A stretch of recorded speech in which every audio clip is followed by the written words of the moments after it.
for a victory lap. Jay, why don't you start this one?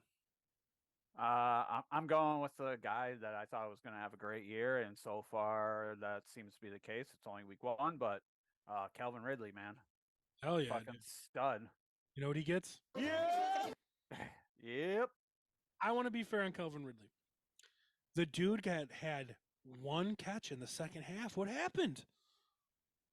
He went the first half of the game. Calvin Ridley had 20 something points, and then he ended the game with like 21.4. Yeah, Like, but what happened? I think that's a lot of game planning. I think that's a lot of second half adjustments of just really focusing to take him out of the game. If you really look back and look at a couple of those plays, he saw a lot of second half double coverage and safeties over the top, and one catch is still pretty awful, even if they are game planning to take you out of the game. But yeah, I don't think they're gonna be able to do that every week. And let's give the Colts some love. The Colts played great. Yeah, they played good. Yeah, they did. Colts played great. The defense played great. Calvin Ridley being so good, and I know Zay Jones got a touchdown, and I know Evan Ingram ended up with 9 points. What happened with Christian Kirk? 1 point? Is he done now? I think so. Yeah. You know he makes more money than Calvin Ridley? I got him as a wide receiver 3 in a few leagues, and I'm nervous. I'm really nervous. He in our fantasy football bros league, he's my flex, and like I'm nervous about him. 1 point, 1. I see better days ahead because you know what? That's a division game. The Colts played good. They came out firing. So yeah, but still, I mean, Lawrence loves Zay Jones, so he's got. I mean, his pecking order is probably, in my opinion, is Calvin Ridley now, Evan Ingram, Zay Jones, and then Christian Kirk. I wouldn't. I know he got the touchdown, but I still am the belief that they're putting Kirk above Ingram too. Maybe it was a different game, but the highest paid offensive player on that team is Christian Kirk. I don't think so. Last year, Evan Ingram had a great year last year. Zay Jones had a fucking great year. But now with Calvin Ridley, I think you're just sleeping on Christian Kirk a little from last year, and I just want to make sure that I'm not talking out of my ass. I'm looking up his stats right now to tell everybody because I think you might just be sleeping on his stats just a little bit from last year. Christian Kirk last year had 84 receptions for 1,100 yards and 8 touchdowns. So that's a pretty good year. It's a good year, but I still think that Zay Jones was his favorite target last year. I'm gonna say no, but we'll see. So what did we say? 84, 1,108. Zay Jones was 80. Okay, Zay Jones was 82 for 805. So Christian Kirk had the better year, but still, I mean, it's scary. It's scary if you're a Christian Kirk owner because you took Christian Kirk way ahead of Zay Jones. Yeah, you're taking Christian Kirk in the 8-9 hole. And Zay Jones probably might have not even got drafted. Yeah. And those stats are a little bit concerning to me also because that was when Christian Kirk was wide receiver 1 over there. I mean, there was no Calvin Ridley, and he was still it was still pretty close to a 50-50 split between him and Zay Jones when you're looking at point totals, and it's like I don't know. Like, I do like Christian Kirk. I really do. But, he was, he put that up as a wide receiver 1. Now you're drafting him. He's definitely the wide receiver 2 on that team now. I think expectations need to be tempered a little bit. I'm not panic mode yet on him, but like 1 point is very concerning. And I love Calvin Ridley, and I always have. The guy's the best receiver to come out of Alabama. Yeah, okay. You might be able to argue Devontae Smith now, but I don't know if I'd put Devontae Smith above Calvin Ridley yet. But he's better than fucking all those other guys, Judy, and Ruggs. Yeah. And he's better than Judy. He's better than Ruggs. I think he's better than Smith as of now, and he's better than the fucking Cooper, Mari Cooper. So I don't know. I like him. So but it is concerning with Kirk a little bit. But yes, great call on my fantasy crush, Calvin Ridley. Dave, who are you taking a victory lap on? I have 2, and you're not going to agree with me that they're victory laps. Yeah, so I'm just gonna throw it out there. I was just please before I get booed and shitted on, please let Uh-oh. me just Uh-oh. say a few things. I'm gonna throw out there Mr. DeAndre Hopkins. And the reason why okay, just wait a second. I quit the show. The reason why is you drafted DeAndre Hopkins to be your wide receiver 2, wide receiver 3, which I think he got great late round value for. I drafted him, not you. Okay, but also, I drafted him too. Okay, You drafted him but to be your number one. He got Who, me? No, Dave. I Oh. did not draft him to be my number one. You know, I didn't reach on DeAndre Hopkins. I waited for the right time, and if he was gone, he was gone. So that's okay. But he ended up with 7 catches for 65 yards, which is not 13 horrific. points. 13. Yeah, not horrific. You drafted him as a wide receiver 2, wide receiver, most likely wide receiver 3. You got great value. And what's promising is he had 13 targets, bro. He is the clear cut first option on this team. And I think better day. I know you're going to say Tannehill sucks and it doesn't matter. He could have 200 targets and it doesn't matter because Tannehill is the one throwing it. I already know the argument. What my argument is going to be like, I'm going to quote you. I'm happy. He had 13 targets. He's the clear number one option in Tennessee. Of course he's the clear number one option in Tennessee. Of course. Yes, of course. Ryan Tannehill had and this could be good for your argument. This could be good for your argument. Ryan Tannehill had 3 interceptions throwing at DeAndre Hopkins. Yes, he did. No, and I mean that. Like all 3 interceptions that Ryan Tannehill had, the targeted receiver was DeAndre Hopkins. Yeah, I don't know if that's good or bad for your argument.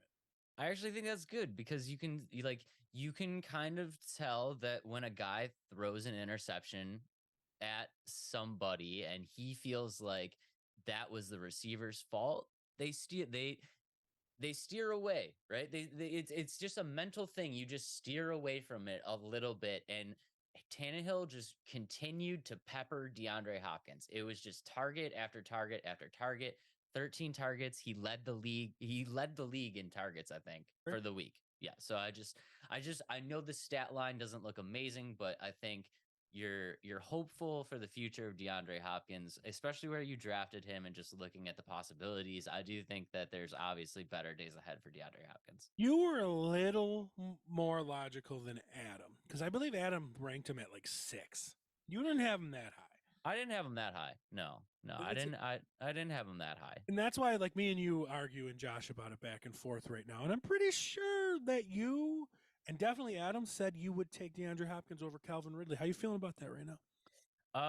I think right now, obviously, it looks like the wrong play. I think, I really think better days are ahead for DeAndre Hopkins. Now, I think.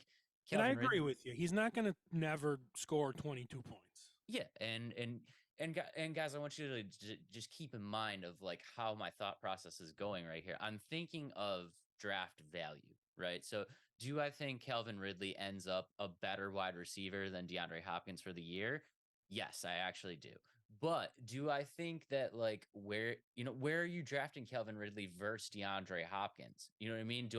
Now does the value feel the same? And for me, I'm fine with taking a few less points and getting DeAndre Hopkins three rounds later. You know what I mean? Actually, our big argument was DeAndre Hopkins and Keenan Allen, and I'm pretty sure Keenan had 14 points and DeAndre had 13. So we're at a stalemate at that right now. Yeah. So I mean, again, I do love me some DeAndre Hopkins, but like the years DeAndre Hopkins was a second round pick, was I as high on him? No, I just think this is the year where like the value is good on DeAndre Hopkins, which is why I'm so high on him. That's it. But fair enough. All right. So we're going to go to my victory lap. And y'all might think I'm coming in with Bijan, right? But he had a great game. But you know why I'm not taking a victory lap on him? Because I was expecting that. I was expecting him to be an awesome running back, and he was an awesome running back. And I think everybody was expecting him because he was pretty much a first or early second round pick everywhere, right? So I don't feel that's appropriate to take a victory lap yet. You might think I'm taking a victory lap on Anthony Richardson because he was a top 5 quarterback this week, and I'm not. And I told you I got a new drop for this, right? I got a new drop for this episode. You guys ready for it? I've been sitting on the edge of my seat for this. All you need to know, guys, moving forward in fantasy, he might be sitting on your bench. You might want to make a play because, folks, it's all you need is love. Is Jordan Love. Came out, gunslinger, looking fantastic. Not just a lot of points circumstantially, making dime fucking throws. I don't even think he ran, and the guy has some wheels. The guy made all the plays from the pocket. Now, granted, if you listen to Aaron Rodgers, he's got awful receivers, right? Awful. Got shitty receivers, no weapons, nothing.